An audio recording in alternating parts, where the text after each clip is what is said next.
কিন্তু ভণ্ড পীর যে নামাজ বোঝে না, পর্দা বোঝে না, ইসলাম শরীয়ত তরিকত কিচ্ছু বোঝে না, যার কাছে গোসল নাই, মাথার মধ্যে জট, হাতে রেখেছে গাঞ্জার পট, গায়ে পড়েছে সালার চট, এরকম শয়তান আছে না নাই? এ জোরে কোন আছে না? আরে আছে মানে যার বাস্তব প্রমাণ মাঝে মাঝে মস্তানগড় গিলেই বোঝা যায়। কথা কন না কেন? ওরা আবার ডায়লগ দেয়, আমার বাবার কাছে মুরিদ হওয়ার পর যদি নামাজই পড়া লাগে তাহলে কোন পীরের মুরিদ হলাম? কথা কন ভাইরা।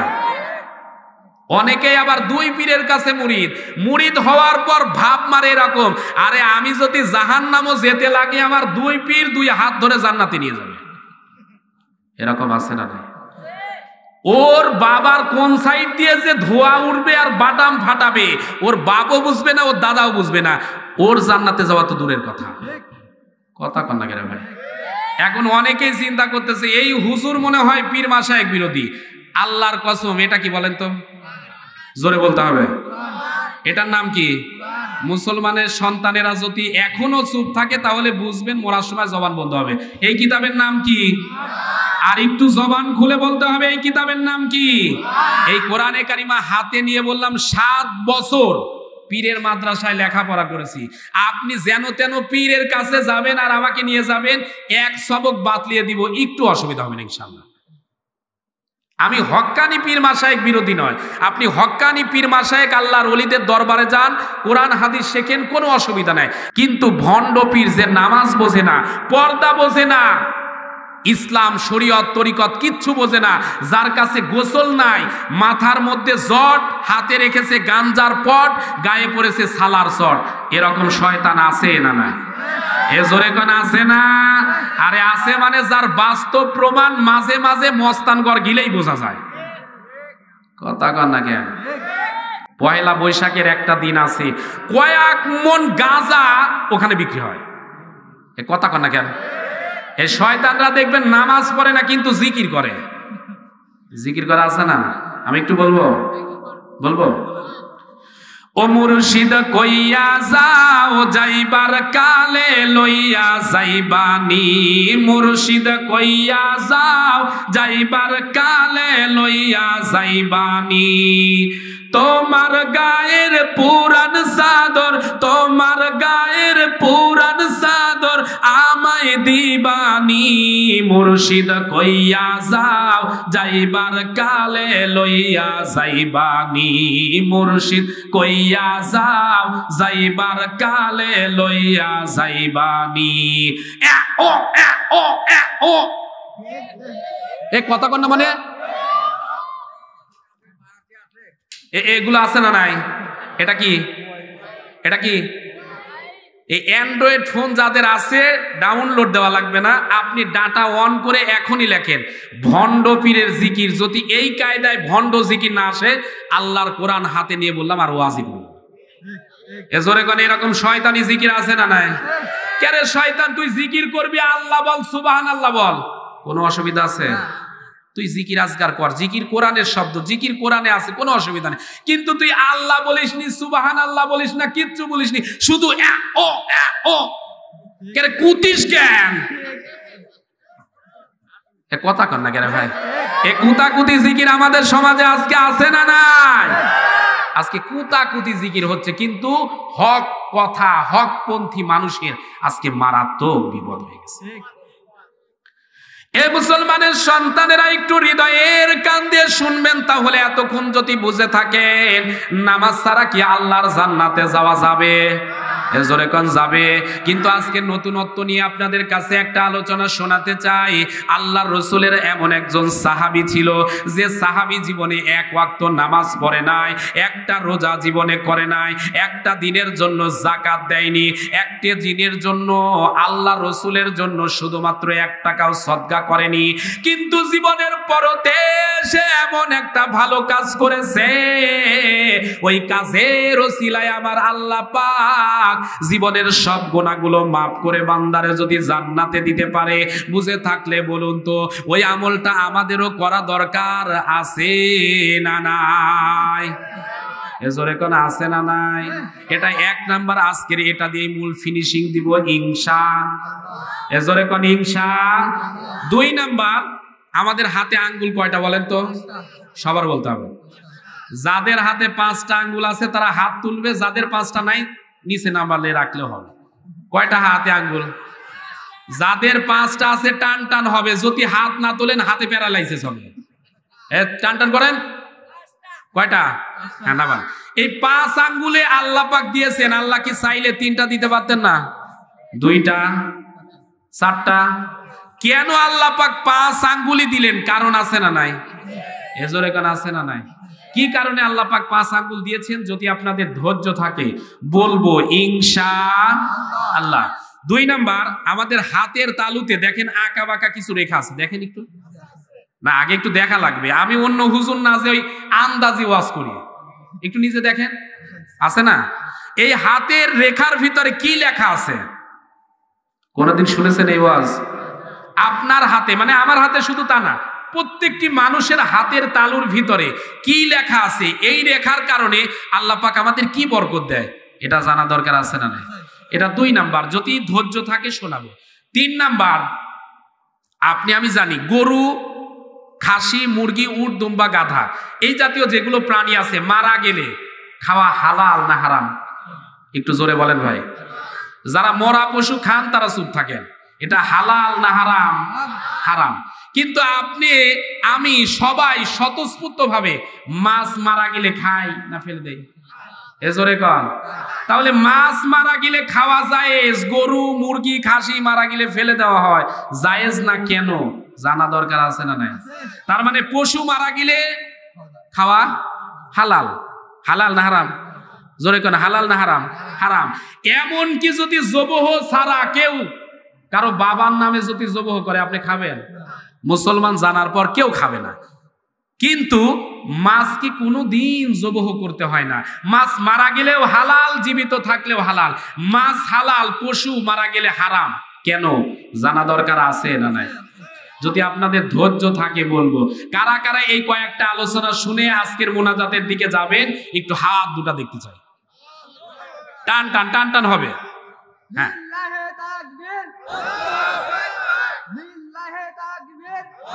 আচ্ছা থামেন থামেন। আচ্ছা আপনারা হাত টান তো করেন, কোন করেন। আপনারা এতগুলো মানুষ তাকবীর দিতে পারেন, এটা খুব দুঃখজনক বিষয়। মুসলমান মায়ের সন্তান মারা এখনই যদি যায়, আমাদের নামাজে তাকবীর আসবে না ভাই? এজোরে কোন আসবে না? দলমত নির্বিশেষে আমি তো বলেছি তাকবীরের পক্ষে প্রত্যেকটি মুসলমানের সন্তান থাকা দরকার আছে না নাই? যদি থাকা দরকার মনে করেন হাতগুলো টান টান হবে, একটা তাকবীর হবে। নারায়ে তাকবীর, নারায়ে তাকবীর।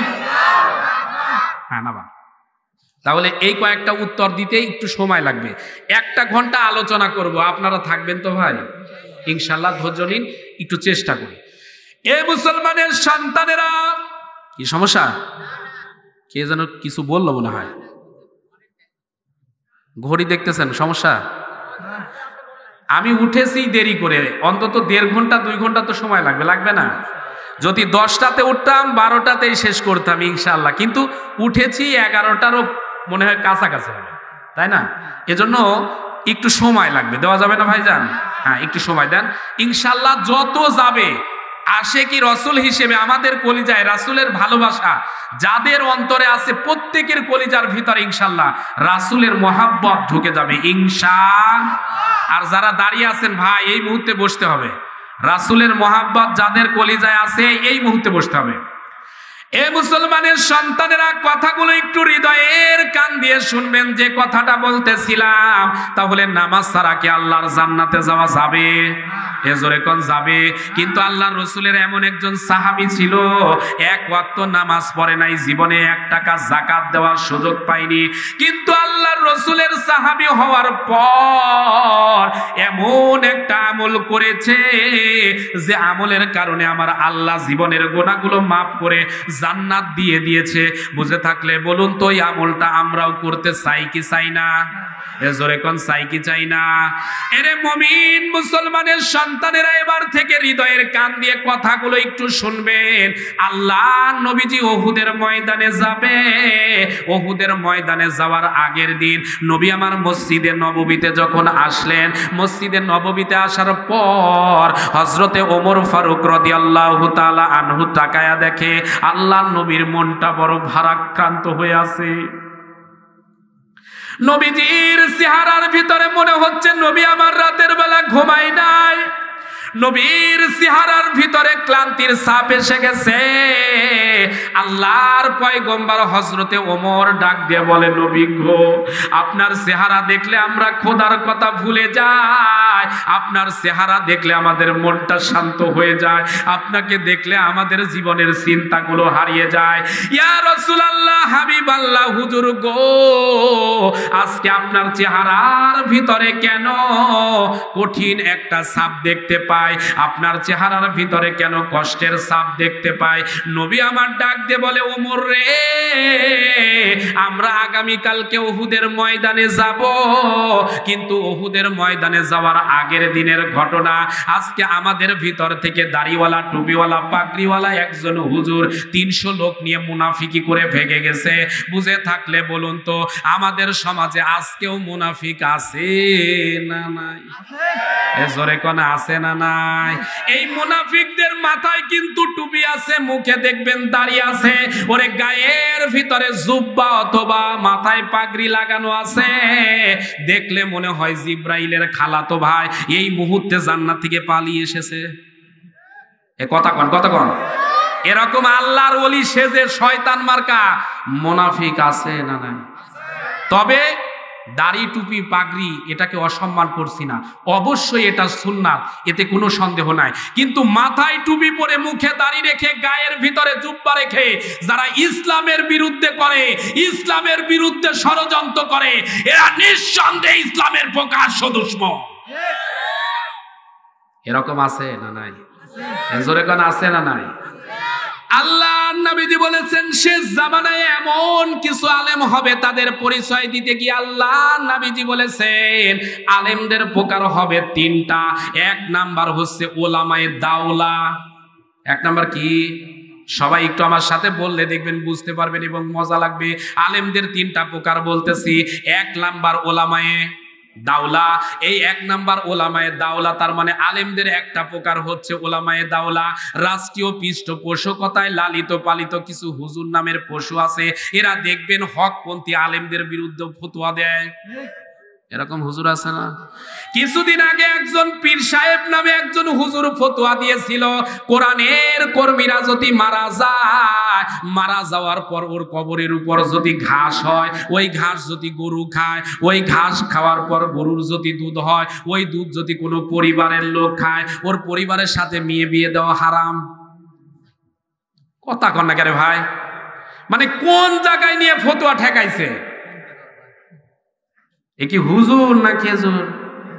এজোরে কোন, হুজুর না খেজুর? এরকম আমাদের সমাজে কিছু ছবি আছে না? 1 নাম্বার ওলামায়ে দাওলা, 2 নাম্বার ওলামায়ে উম্মত। এমন কিছু হুজুর আছে যখন দেখবেন যেদিকে বৃষ্টি পড়ে হুজুর সেই দিকেই ছাতা ধরে, যখন দেখবেন পরিস্থিতি ভালো হুজুর মঞ্চে এসে দেখবেন মনে হবে মঞ্চ ফাটিয়ে ফেলতেছে। আবার যদি একটু বিপদের লক্ষণ দেখে হুজুর পল্টি মেরে দেখবেন চুপচাপ হয়ে যাবে। যদি বলেন হুজুর কেন কথা বলে না, বলে এই সময় কথা বললে বাহিরে থাকা যাবে না। জোরে কন, জোরে কন। তার মানে একই হুজুর টাকার বিনিময়ে দেখবেন যাত্রার অনুষ্ঠানের উদ্বোধনী অনুষ্ঠানে 200 টাকা দিলে হুজুর দেখবেন কোরআন তেলাওয়াত করে উদ্বোধন করে। ওই হুজুরিকে যদি আবার বাড়িতে দাওয়াত দেন দেখবেন হুজুর আবার সেখানে যেয়ে দোয়াও করে। তার মানে একই হুজুর টাকার বিনিময়ে হক কথাও যারা বলে, শয়তানিও যারা করে, এগুলো হুজুর না, এগুলো হুজুর নামের খেজুর। এরকম হুজুর আছে না? এজোরে কোন আছে না? আরে আছে মানে রিকশাওয়ালা, ঠেলাওয়ালা, কামার কুমার জেলে যদি বাড়িতে দাওয়াত দেয় হুজুর জানে টাকা বেশি দিবে না, হাত তুলে রব্বানা যালামনা আল্লাহুম্মা আমিন। কথা কোন না? আর যদি সুদখোর দাওয়াত দেয়, ঘুষখোর দাওয়াত দেয়, হুজুর জানে আজকে 500-1000 টাকার মোটা বান্ডিল পাবে, ও আল্লাহ দেখবেন হাত তুলে হুজুর আর হাতই নামায় না। কথা কন না কেন ভাই? এরকম হুজুর আছে না? হ্যাঁ, আমার মনে হয় আপনার রাগ করতেছেন ভাই। এরে মুমিন মুসলমানের সন্তানেরা, তার মানে 1 নাম্বার ওলামায়ে দাওলা, 2 নাম্বার ওলামায়ে উম্মাত, 3 নাম্বার ওলামায়ে মিল্লাত। আল্লাহর নবীজি বলেছেন এমন কিছু হকপন্থী আলেম হবে যারা শত বিপদের ভিতরেও সত্য কথা বলবে, বিপদের সময়ও তারা অন্যায়ের সাথে মাথা নত করবে না। বুঝে থাকলে বলুন তো, যুগে যুগে এমন আলেম আছে না নাই? ওরে আছে মানে যদি হকপন্থী আলেম যদি যুগে যুগে না থাকতো, ইমামে আজমের আবু হানিফার মতো আলেম জেলখানায় মারা যাইতো না। কথা কোন ভাই? হকপন্থী আলেম যদি যুগে যুগে না থাকতো, সাইয়েদ কুতুবের মতো আলেম বন্দিশালায় মারা যাইতো না। তার মানে হকপন্থী আলেম যুগে যুগে ছিল, এখনো থাকবে। কিন্তু আমাদের সমাজে মুনাফিক আছে না নাই? মুনাফিকের চরিত্র সম্পর্কে নবীজি বলেন মুনাফিকের আলামত 3টা, কোন কোন হাদিসে পাওয়া যায় 4টা। একটা মানুষের মুনাফিকের কিছু আলামত আছে, কিছু আলামত নাই। কিন্তু আমাদের দেশে যারা রাষ্ট্রীয়ভাবে লালিত পালিত কিছু নেতা আছে, এদের ভিতরে দেখবেন 4টা আলামতই বর্তমানে খুঁজে পাওয়া যায়। 1 নাম্বার, যখন দেখবেন জনসভায় কথা বলবে, যে কোনো দলের নেতা হতে পারে, কেন দলকে টার্গেট করে বলতেছি না, যে কোনো দলের নেতা যখন ভাষণ দিবে, ও আল্লাহ এত কথা বলে, দেখবেন বেশিরভাগই মিথ্যা কথা বলে। কথা কন না কেন? 2 নাম্বার বলে আমরা ক্ষমতায় যদি আসি, জনগণ তোরা রেডি হ, ঘরে ঘরে চাকরি দিব, চাল ডালের দাম কমিয়ে দিব, কোনো টেনশন নাই। ওরে কমাতে কমাতে চালের দাম এখন 100-র কাছাকাছি। কথা কন না কেন ভাই? 3 নাম্বার, আমানত যা দিবে জনগণ সেইগুলো সরকারিভাবে অথবা বেসরকারিভাবে নিজেরা খাইতে খাইতে দেখবেন তেলের ডাবু দেখবেন সব বিছানার তলায়। এই যে রংপুরে কিছুদিন আগে আমরা দেখেছি, করোনাকালীন সময়ে সরকারের থেকে, মাননীয় প্রধানমন্ত্রীর থেকে তেল দেওয়া হয়েছিল, চাউল দেওয়া হয়েছিল। অনেক নেতা মরা মানুষের নাম দিয়ে পর্যন্ত নিজে ভোগ করেছে। কথা কন না কেন? তার মানে জনগণের আমানত দেখবেন তারা ভক্ষণ করে ফেলবে। 4 নাম্বার, নবীজি বলেছেন মুনাফিকের সবচাইতে বড় খাসিলত হলো ওরা কথা বলতে গিয়ে ঝগড়া লাগলে দেখবেন গালিগালাজ করবে। আজকে সংসদের মতো পবিত্র জায়গা, আজকে গায়ক গায়িকা, নায়ক নায়িকা, নর্তকী দিয়ে ভরে দেওয়ার কারণে আজকে আমরা সংসদের ভিতরে মাঝে মাঝে দেখি আমাদের দেশের মা বোনেরা ঝগড়া লাগলে যত না নোংরা ভাষায় কথা বলে, তার চাইতে শিক্ষিত নামের কিছু কলঙ্ক ওই জায়গার ভিতরে দাঁড়ায় দেখবেন মহিলার চাইতে মারাত্মক ঝগড়া করে। কথা কন না কেন? তার মানে মুনাফিকের আকারণ আমাদের ভিতরে আছে না নাই? এরে মুমিন মুসলমানের সন্তানেরা, কথাগুলো একটু হৃদয়ের কান দিয়ে শুনবেন। হযরতে ওমর ফারুক রাদিয়াল্লাহু তাআলা আনহু ডাক দিয়ে বলে, ইয়া রাসূলুল্লাহ, হাবিবাল্লাহ, হুজুর আপনার মনটা কেন খারাপ? নবী আমার ডাক দিয়ে বলে, ওমর রে, আমাদের ভিতর থেকে একজন হুজুর লোক নিয়ে ভেগে গেছে। এই মক্কা নগরী, মদিনা নগরীতে এমন কোন আল্লাহর গোলাম আছে কি যে মানুষটা কালিমা গ্রহণ করলে ইসলামের বিজয়টা সহজ হবে? এমন কোন মানুষের কি পরিচয় দিতে পারো? আল্লাহর রাসূলের সাহাবী হযরতে তালহা ডাক দিয়ে বলে, নবী গো, এই মদিনার বুকে এমন একটা মানুষ আছে যে মানুষটা এখনো কালিমা পড়ে নাই, তবে যদি কালিমা পড়ে গো নবী, তার হাতের ভিতরে, তার জওয়ানির ভিতরে আমার আল্লাহ এত শক্তি দিয়েছে, আমাদের বিশ্বাস তার মাধ্যমে ইসলামের সহজেই বিজয় এসে যাবে। কোন ইনফরমেশন পাওয়ার পর নবী আমার যখন কালিমার দাওয়াত দেওয়ার জন্য আমর ইবনে সাবেতের বাড়ির দিকে যখন যেতে চায়, এমন সময় হযরতে ওমর সামনে এসে দাঁড়িয়ে বলে, ইয়া রাসূলুল্লাহ, হাবিবাল্লাহ, হুজুর গো, আপনি যাবেন না, আপনি যাবেন না। কারণ ওই বেটা আমর ইবনে ইমামে সাবেতকে পৃথিবীর জমিনে কেউ যদি না চেনে, আমি ওমর কিন্তু চিনি, যেহেতু আমিও ইসলামের আগে, ইসলাম গ্রহণ করার আগে আপনার বিরুদ্ধে শত্রু ছিলাম। ওই ব্যাটারে চিনি, ওর মুখ চলে কম কিন্তু হাত চলে বেশি। এরকম লোক কিছু আছে না? এজোর এখন আসে না? দেখবেন মুখ দিয়ে কিছু বলবে না, মনে হয় আল্লাহর ওলি বসে আছে, কিন্তু বের হওয়ার পর যখন বলবে দেখবেন শুধু বলবে ধর, একবার ছাপা হয়ে যাবে। আছে না ভাই? এজোর এখন আসে না? নবী আমার ডাক দিয়ে বললে, ওমর তুমি আমারে ভয় দেখালে লাভ হবে না, আল্লাহ পাক আমারে কালিমার দাওয়াত দেওয়ার জন্য বানিয়েছে, সুতরাং কালিমার দাওয়াত নিয়ে আমি যাবই। আল্লাহ পাকে রব্বুল আলামিনের কোরআন থেকে শুনিয়ে দিলেন, ইয়া আইয়ুহার রাসূলু বাল্লিগ মা উনজিলা ইলাইকা মির রাব্বিক ওয়া ইল্লাম তাফআল ফামা বাল্লাগতা রিসালাতাহু ওয়াল্লাহু ইয়াসিমুকা মিনান নাস। জোরে বলুন আল্লাহু আকবার।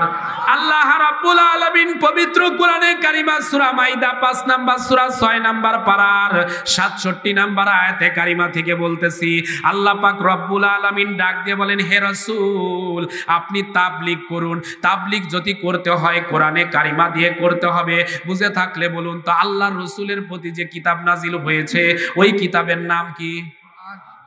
একটু জোরে বলেন না ভাই, ওই কিতাবের নাম কি? তাহলে এই কোরআন দ্বারা তাবলীগ করা, ইসলামের কথা বলা দরকার আছে না নাই? আজকে যারা এই মাহফিলে এসেছেন, এইটা কিন্তু দায়িত্ব শুধু আলেমদের নয়, আমরা অনেকেই মনে করি এই দায়িত্বটা বুঝি আলেমদের। এই যে আপনাদের পাশেই মাদ্রাসা, এই মাদ্রাসার যারা ছাত্র আছে, শিক্ষক আছে, মুহতামিম আছে, আমরা মনে করি কোরআন শুধু হুজুরেরাই শিখবে, কিন্তু হুজুররা শিখবে ভুল কথা। কোরআন কিন্তু প্রত্যেকটি মানুষকে শিক্ষা করা দরকার। এই কথা কোন দরকার আছে না নাই? আরে আছে মানে বাধ্যতামূলক। আপনি নামাজ পড়তেছেন, 70 বছর বয়স হয়ে গেল, আপনারে যদি বলি চাচা একটু সূরা ফাতিহা বলেন তো, বলতেছে বাবা এইটা বাদ দিয়ে অন্যটা বলো, পারবো, কিন্তু এটা আমিও না তোমার চাচিও না। কথা কোন না ভাই? মানে ভালো করে যদি ধরা যায়, চাচার দেখবেন পাজামা গরম হয়ে যাবে। কথা কোন না ভাই? অথচ আপনার কোরআন তেলাওয়াত যদি পড়া না হয়, নামাজি হবে না। আপনার সন্তানকে আপনি ডিসি, এসপি, টিওনো, ডাক্তার, ইঞ্জিনিয়ার, ব্যারিস্টার বানান, কোনো অসুবিধা নাই।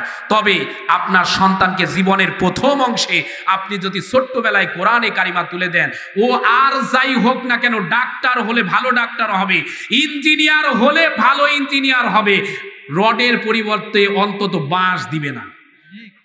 কথা কন না কেন? ওর ভিতরে যদি আল্লাহর ভয় থাকে, অন্তত পক্ষে সিজারের নাম দিয়ে মানুষকে মার্ডার করার জন্য মার্ডার করবে না। আজকে আল্লাহর ভয় না থাকার কারণে মায়েদের, বোনেদের যখন ডেলিভারি করা যায়, নরমালি ডেলিভারি হয়, কিন্তু অনেক শয়তান নামের ডাক্তার আছে, ডাক্তার নামের কসাই আছে, ও চিন্তা করে নরমালে যদি ডেলিভারি হয় 6,000, বেশি হলে 10,000, আর কসাইয়ের মতো কাটতে পারলেই 26-30,000। এ কথা কোন না কেন? ওর কলিজায় আল্লাহর ভয় আছে? এ জোরে কোন আছে? ওর কলিজায় আল্লাহর ভয় থাকলে ওই শয়তান অন্তত এটা করতো না।